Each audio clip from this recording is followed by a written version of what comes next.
Praise the Lord. ஆண்டவர் ரட்சகருமாக இயேசு கிறிஸ்துவின் நாமத்தில் உங்களை வாழ்த்துகிறேன். பிரியமானவர்களே, சந்தோஷமா இருக்கிறீங்களா? ஒரு நாள் கர்த்தர் உங்க கூட பேசுறாரா? இன்னைக்கு ஆண்டவர் நம்மோடு கூட பேச போகிறார். ஒரு வசனத்தை தியானித்து ஜெபிக்கலாமா? 1 சாமுவேல் 3ஆம் அதிகாரம் 7ஆம் வசனம். சாமுவேல் கர்த்தரை இன்னும் அறியாதிருந்தான். அந்த வார்த்தை இப்படி பார்க்கிறேன். சாமுவேல் இன்னும் கர்த்தரை அறியாதிருந்தான். யார் இந்த சாமுவேல்? பால் மறந்த உடனே கர்த்தருடைய ஆலயத்தில் ஒப்பு கொடுக்கப்பட்டவர்கள். பிரதான ஆசாரியன் ஏலியோடு கூட வளர்ந்த ஒரு பிள்ளை.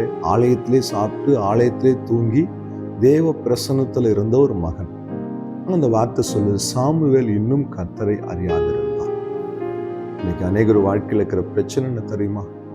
ஆலயத்துக்கு போறவங்க தான், நல்லா ஜெபிக்கிறவங்க தான், வேதம் வாசிக்கிறவங்க தான், பாரம்பரிய கிறிஸ்தவர்கள் தான். ஆனா பிரச்சனை என்ன தெரியுமா? இயேசுவை அறிய வேண்டிய விதத்துல அறிந்து கொள்ளவில்லை. என் அன்பு தேவ பிள்ளையே, நாம் அறிந்த இயேசு எப்படிப்பட்டவர்? அவர் அன்புள்ளவர், அவர் இரக்கம் உள்ளவர், மன்னிக்கிறவர், மறக்கிறவர், விட்டு கொடுக்கிறவர், எல்லாவற்றையும் தாங்குகிறவர், சகிக்கிறவர். அந்த இயேசுவை அறிந்திருக்கிறேன் என்று சொல்லுகிற உங்களால என்னால அந்த இயேசுவை போல வாழ முடியுதா? உள்ளத்துல கசப்பு இல்லாம இருக்கிறீங்களா? உள்ளத்துல பொறாமை இல்லாம இருக்கிறீங்களா? மற்றவர்களை பற்றி புறம் பேசாம இருக்கிறீங்களா? கோல் சொல்லாம இருக்கிறீங்களா? பொய் சொல்லாம இருக்கிறீங்களா? இந்த எல்லா காரியத்தையும் செஞ்சுட்டு நான் கர்த்தரை அறிந்திருக்கிறேன்னு எப்படி சொல்ல முடியும்?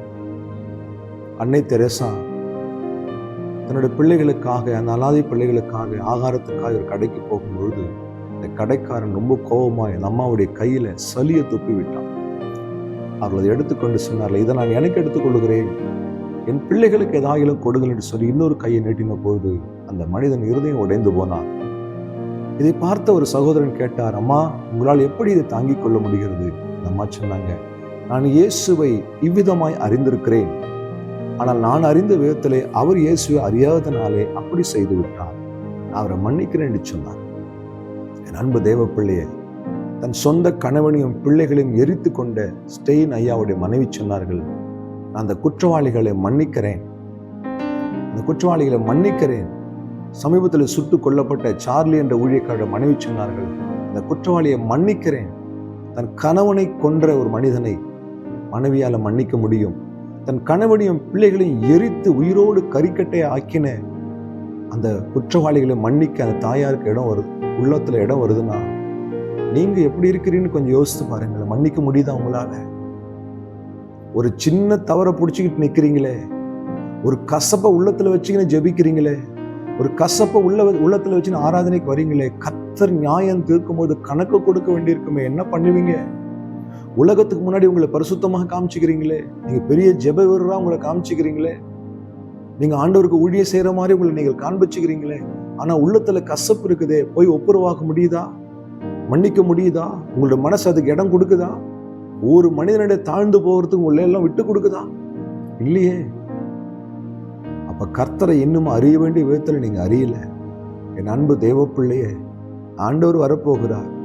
சீக்கிரமாய் அவனவனுக்குரிய நியாயத்திற்கு வரப்போகுது. மற்றவனை குற்றவாளியை தீர்ப்பதற்கோ மற்றவர்களை காரணம் காட்டுவதற்கோ நீங்களும் நானும் அல்ல, நீங்களும் நானும் ஒன்று செய்ய வேண்டும்.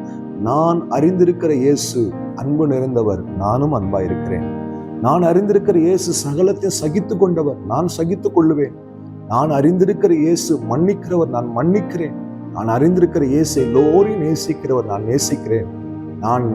நான் அறிந்திருக்கிற இயேசு ஐக்கியத்தை விரும்புகிற ஐக்கியமா இருக்கிறேன். உங்களால சொல்ல முடியுமா? அப்படி சொல்லலைன்னா நான் தைரியமாய் சொல்லுவேன், இன்னும் நீங்கள் இயேசுவை அறிய வேண்டிய விதத்திலே அறியவில்லை.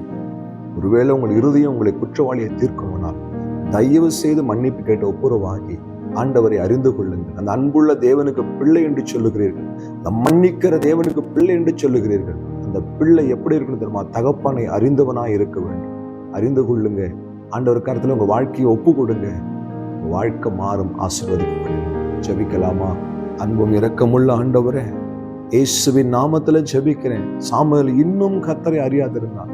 நாங்க இத்தனை வருஷம் ஆயும், இத்தனை ஆண்டுகள் ரட்சிக்கப்பட்டோம், ஞானஸ்தானம் எடுத்தோம், ஆண்டவர் எவ்வளோ செய்திகளை கேட்டோம், எவ்வளோ ஜெபிச்சோம், இன்னும் நாங்கள் உண்மை அறியாது இருக்கிறோமே, எங்களை மன்னியும் சாமி.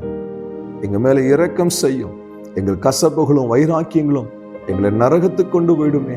விட்டு கொடுத்து வாழ்கிற இருதயத்தை தாங்க, மன்னிக்கிறது தாங்க. இதை கேட்கிற ஒவ்வொரு உள்ளத்திலும் இன்றைக்கு ஆவியானவர் கிரியை செய்கிறார். செய்கிறதுக்காய் நன்றி. இயேசு கிறிஸ்துவின் நாமத்தில் பிதாவே, ஆமென். ஹல்லேலூயா.